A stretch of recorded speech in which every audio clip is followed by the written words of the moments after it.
Ladies and gentlemen, my name is Mike and welcome to the first episode of The Spoken Word. Thank you very much for joining me today. So I am going to start off today with some Shakespeare. In particular, I'm going to start with Sonnet 27 and move on through there, possibly up to 31, depending on how we go today. Now, the reason I've started with Shakespeare is that whilst it can seem quite unapproachable, once you get your head around it, you realise that the things he's writing is just as applicable to us today. So, with that in mind, I am going to add the caveat that I am not a Shakespearean actor. I don't profess to be, I don't pretend to be. All I'm going to be doing here today is reading a few poems for you. So, with that in mind, bear with me, and let's get on. Where are we?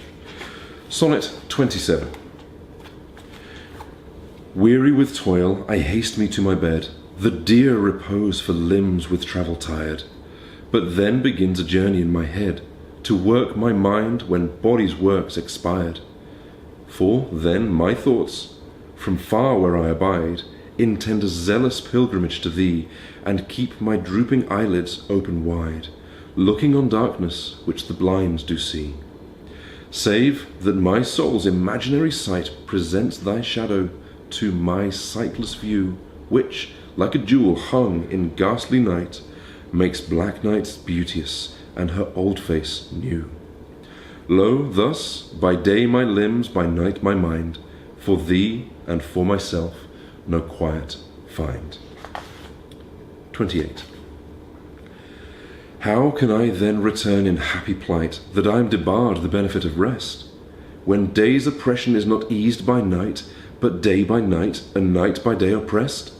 And each, though enemies to either's reign, do in consent shake hands to torture me.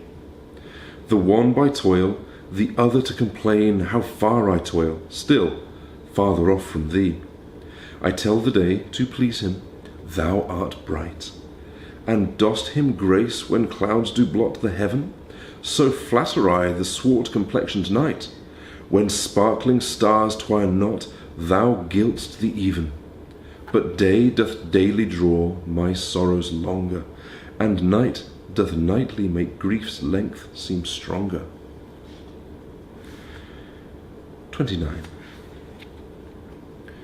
When, in disgrace with fortune and men's eyes, I all alone beweep my outcast state, and trouble deaf heaven with my bootless cries, and look upon myself and curse my fate, wishing me like to one more rich in hope, featured like him with friends possessed, desiring this man's art and that man's scope, with what I most enjoy, contented least. Yet in these thoughts, myself almost despising, haply I think on thee, and then my state, like to the lark at the break of day arising from sullen earth, sings hymns at heaven's gate. For thy sweet love remembered such wealth brings, that I then scorn to change my state with kings. 30. When to the sessions of sweet silent thought I summon up remembrance of things past, I sigh the lack of many a thing I sought, and with old woes new wail my dear time's waste.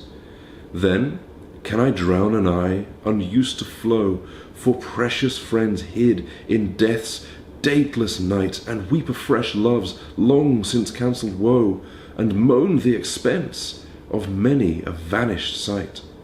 Then can I grieve at grievances forgone, and heavily from woe to woe tell o'er the sad account of fore bemoaned moan, which I knew pay as if not paid before. But if the while I think on thee, dear friend, all losses are restored and sorrows end.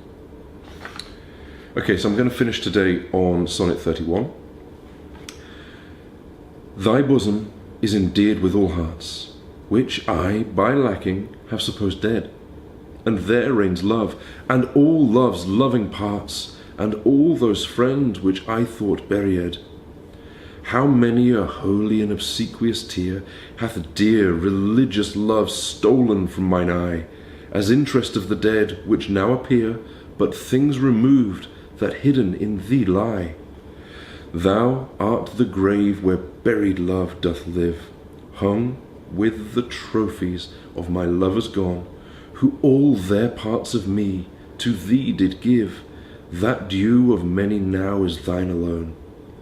Their images I loved, I view in thee, and thou, all they, hast all the all of me.